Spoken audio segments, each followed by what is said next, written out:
your hair's one way this day, another the next. Keep them guessing, keep them guessing.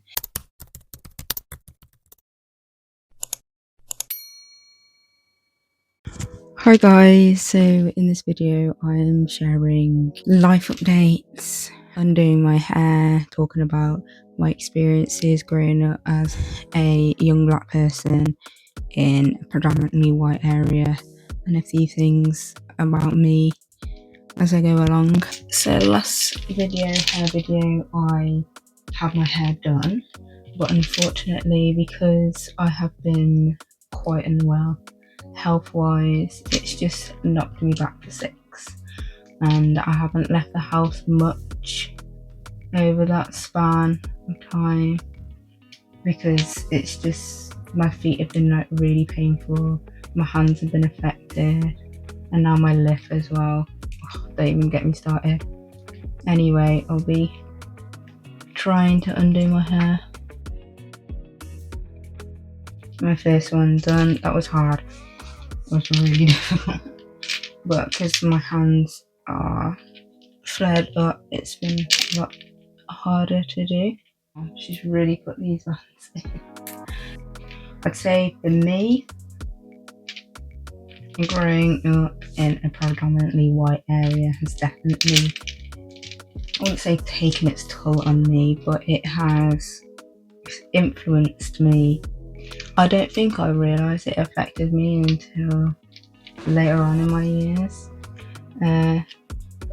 But to give context, I was the only black child in my classroom in primary school, majority of secondary school. And for me, hair was just one of those things that I just didn't know really how to express. My mom was like plaiting my hair, but when you look back, because there was no creativity, this is a lot harder than I thought it would be. I'm gonna come back once I've got on all of these out and I've started undoing my hair because this is too much. Okay, so I am getting a bit of a knack for it now. I've done a few.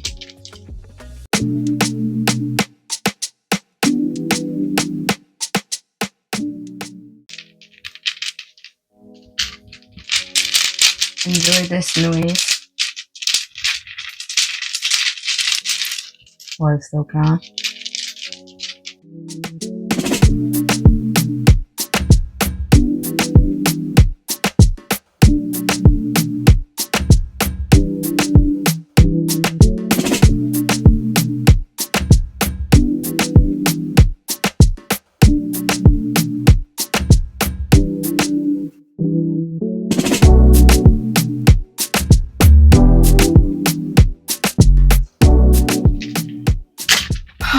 Great, now my hair is bead free.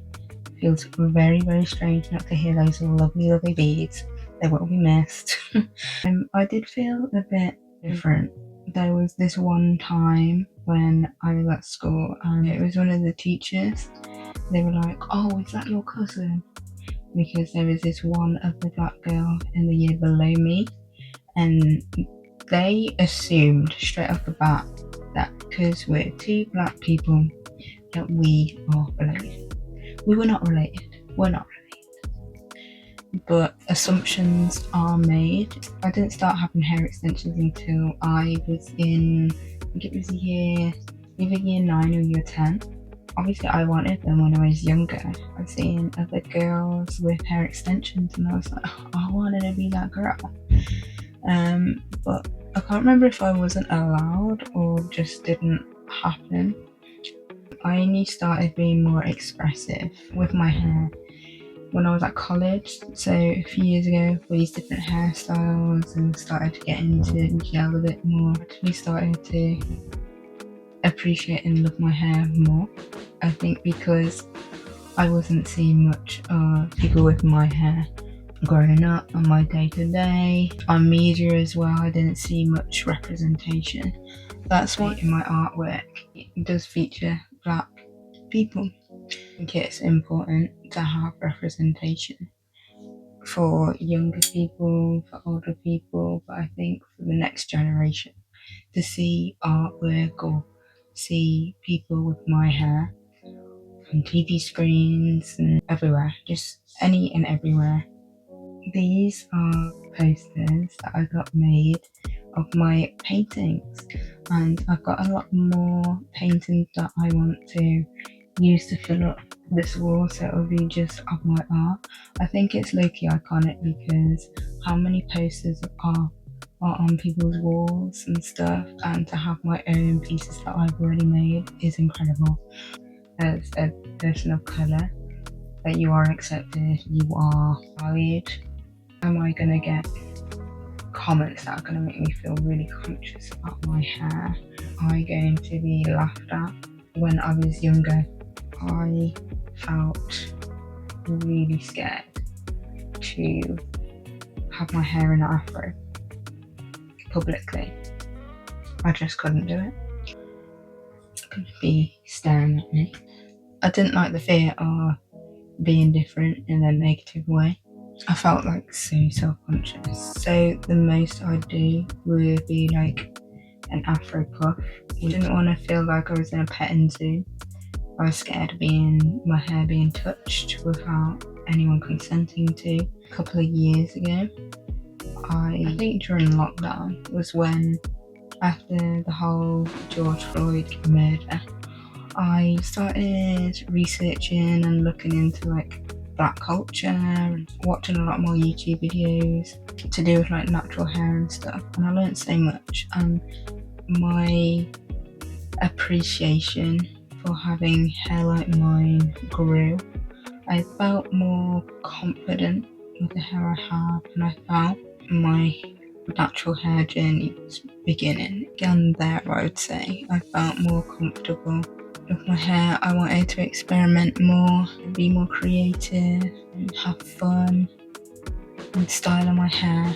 After like lockdown and I went back to college, I was trying all these different things, and I thought it was nice that people noticed.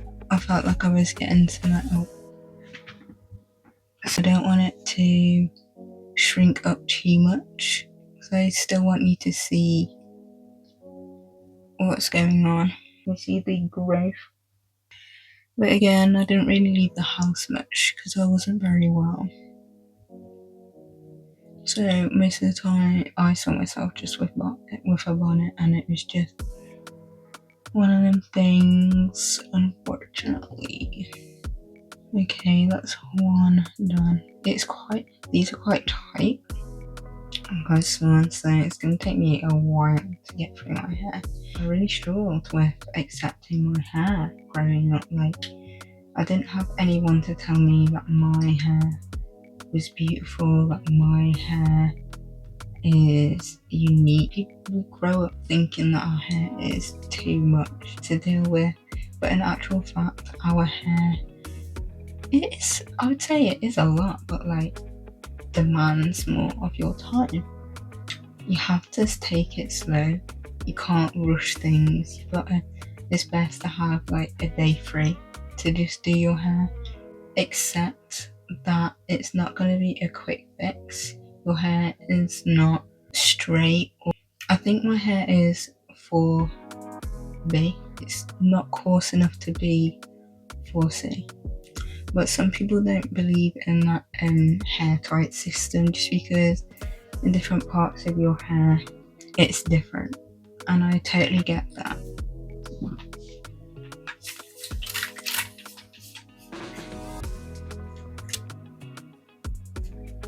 I started doing ponytails, wigs even from last year. I'm very much into bows now, and there's been a few times where I've used bows on my natural hair.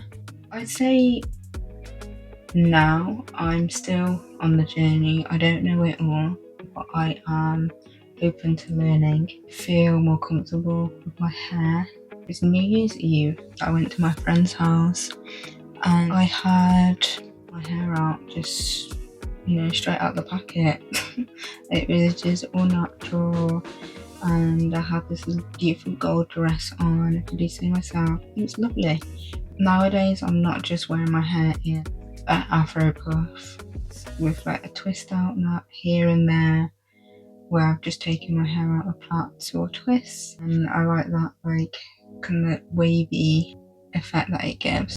Yeah, I would say now that I love my hair. I wouldn't want my hair to be any different if I woke up with a different type of hair. The one that I wish I had when I was younger, I don't think I'd be happy anymore. So I've learned to accept what I have. And God has given me this type of hair, and I'm enjoying it now. It's taken a really, really long time, but I think because I was able to research and see people that look like me, I started watching more black YouTubers, makeup tutorials. I'm one of those girls that were like any aesthetic and then put black girl at the end. Try and envision what I would look like in that situation, whether it's fashion, hairstyles and stuff like that. There's so much that you can do with our hair. It's so versatile. It's interesting now that I do different things with my hair post school. There's a lot of, is that your real hair? Is that your hair? Like, yes, it's my hair because I have bought it. It is mine. It's not necessary to ask that question, really. I understand that people are just curious, but sometimes it's really not needed. It does feel a bit embarrassing, like trying to slay the day with how my hair looks and just minding my own business, and then you get asked that question. I only think of the best responses after the moments have been and gone.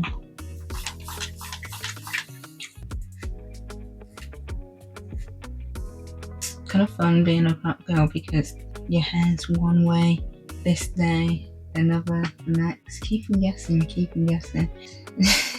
Black girl magic. Someone that I looked up to reassure me and tell me that my hair was like, your hair is, I think if I do have children and I do have a girl, I'm going to enforce things that I wish I had growing up. She will never doubt that she is good enough. She'll know. And I've seen children books expressing this, like loving your hair and your like black hair and stuff, and I wish I could buy them now for the future. I really would. Like, as long as I'm alive, I'm still learning. Uploaded one of those YouTube shorts. It had mentioned about hair and how I wish I had someone to let me know that my hair is enough.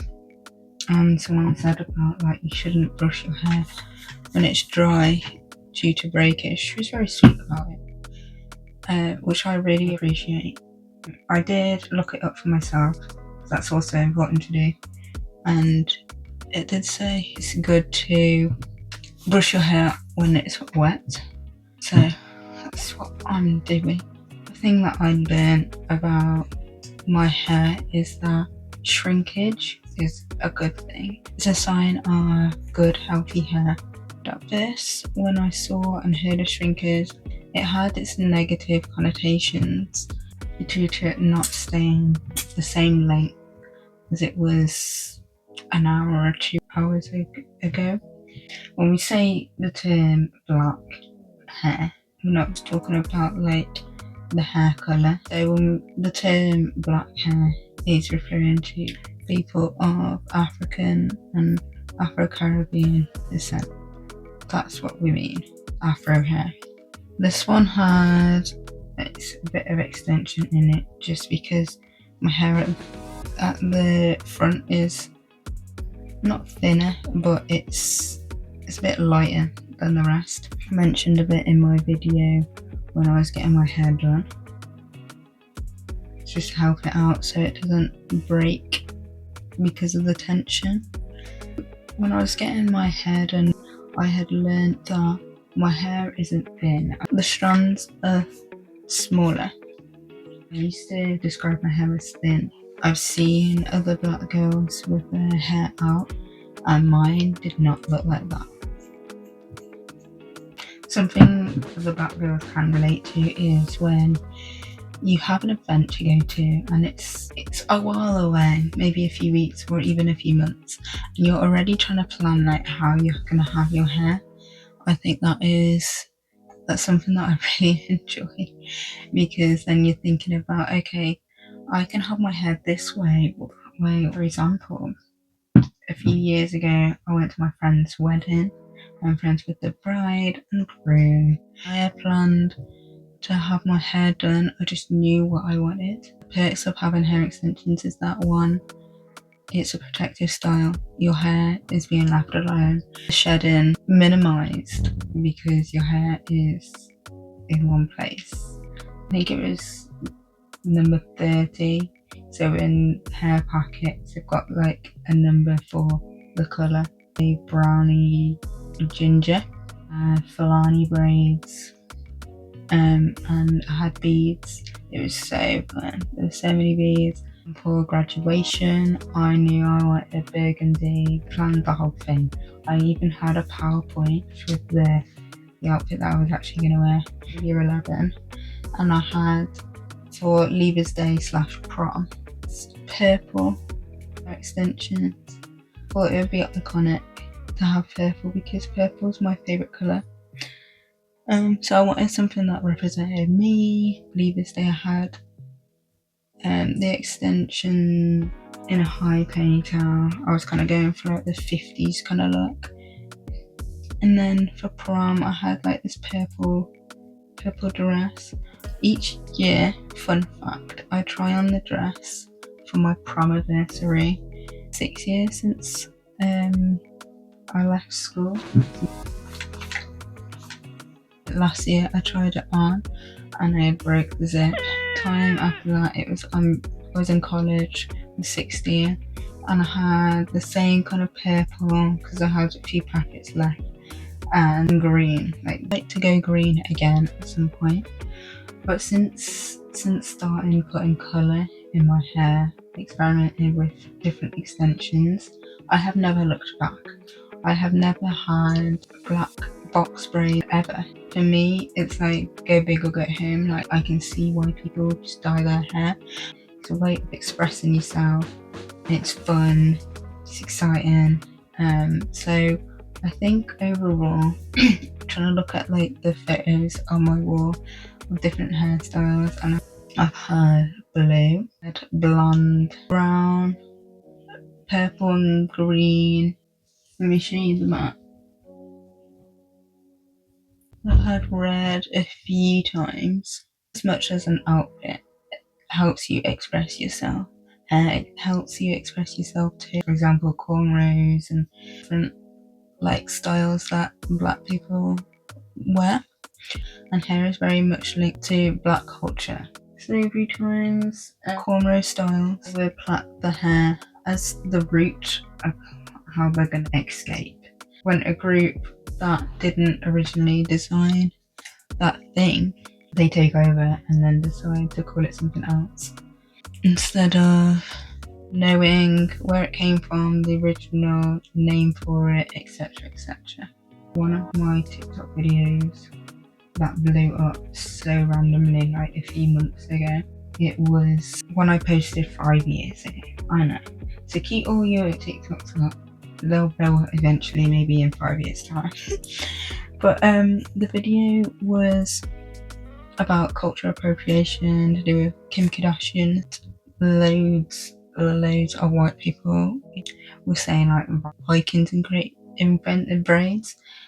No, because black people were doing braids for a long period of time, centuries and centuries and centuries ago before Vikings. Vikings braids are very different to black braids, very different. I'm about halfway, I guess.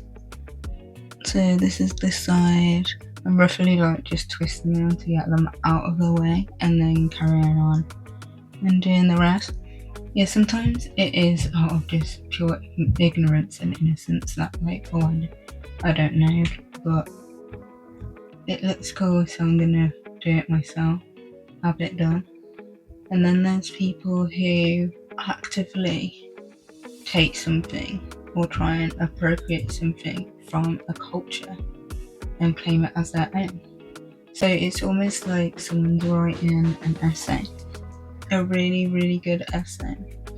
And let's say person A is writing a really good essay, and then person B likes that essay, but they didn't do any of the work. And they cross out your name, A's name, and put their name instead and take credit for that from black culture that have been appropriated and given a different name. It's just interesting how sometimes it can be unacceptable in some culture, the top culture that is being taken from, and then in another culture it's okay and it's seen as, it's like just glorified. So it's like double standards really.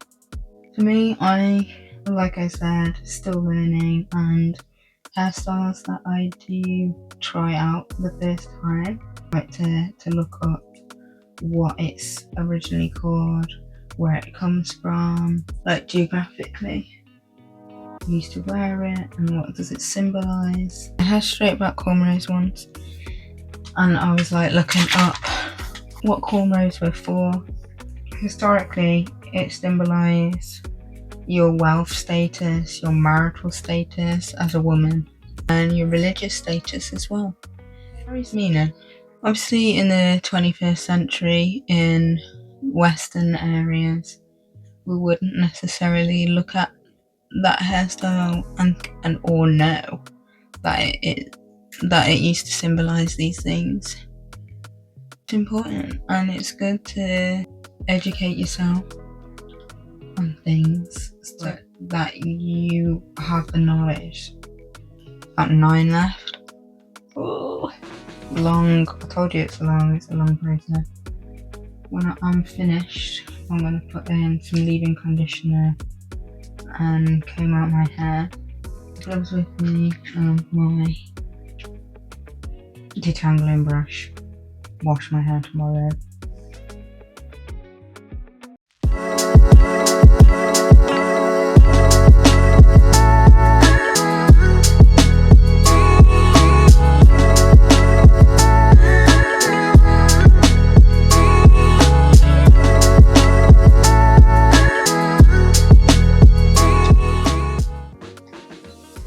Before I was comfortable enough to have my hair, I would be quite self-conscious. The idea of it makes me feel vulnerable, anxious, exposed. It wasn't a comfortable feeling, the thought of having my hair out, and I did begin to have my hair out like within the last two or a year and a half. So I'm trying to step out of my comfort zone. Last time I did leave the house with my hair out, it was a pleasant experience because I felt good. I didn't feel the embarrassment. I felt fairly comfortable, truly embracing a part of me. Being an overall confident person, and there's this one part of you that you may be insecure about, and I'm not confident all the time. I don't believe anyone is, and if they're saying that, they're lying, because we all have weaknesses, so I'm not exempt from that. Trying out different like hairstyles that I've seen, when I hear, oh, you're always changing your hair. To be honest, I don't want to be a plain Jane. Like, if I want to change my hair, I can, and I will, because no one is stopping me. Like I said before, hair is an expressive thing. I don't want to be limited anymore by the frustration of other people think and whatever else. Now I want to take care of myself, explore the beauty of my hair and journey with my hair as my hair physically grows. I'm growing now as well, so that's something beautiful.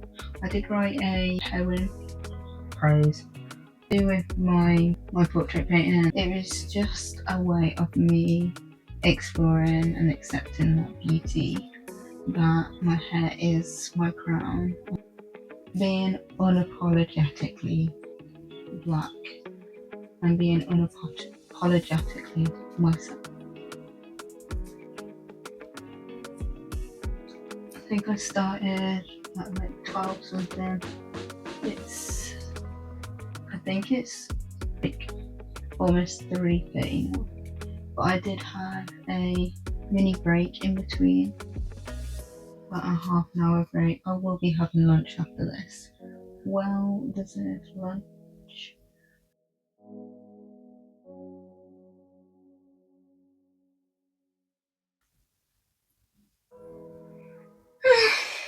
I told you this is a long process.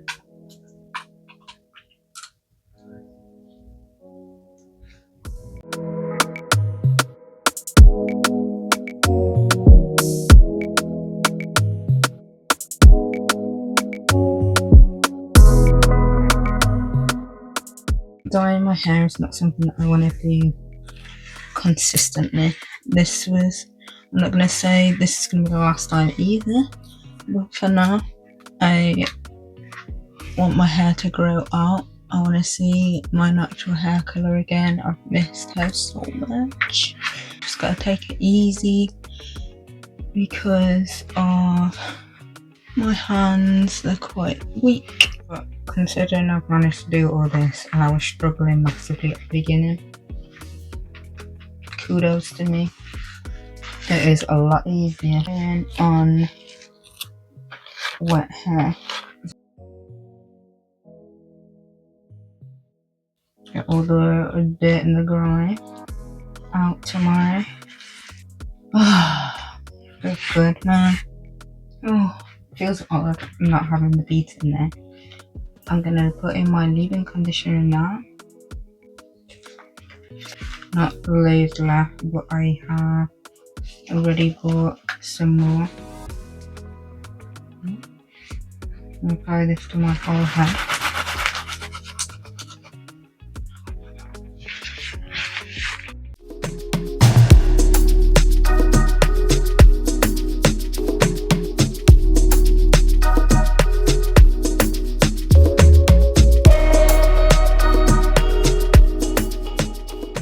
I'm gonna get the roots.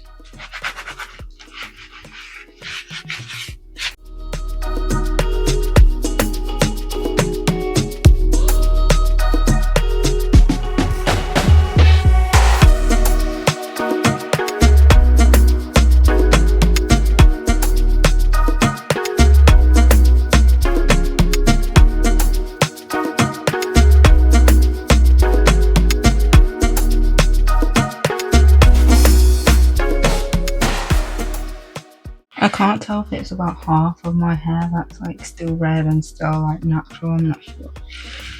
But it's definitely getting there. I can't believe all of this, all my roots used to be red.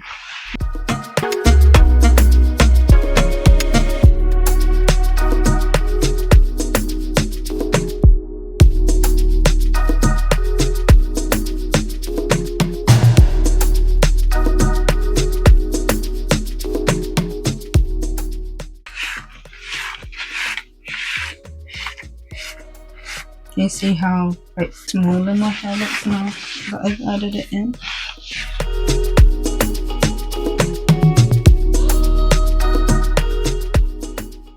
Just making sure that it's all distributed evenly. Looks even smaller now, eh?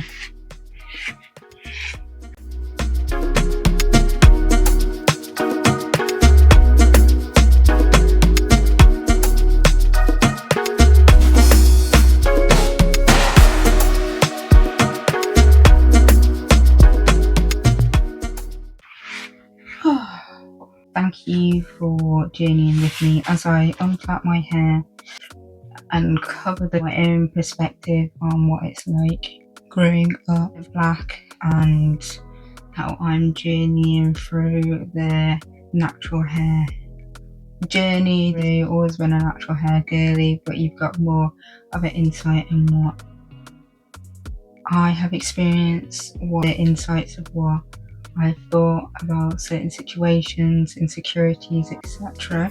You've been from cornrows to now little fro, all moisturised, all detangled. And I just want to say a big thank you for watching. Hopefully you've learnt a lot.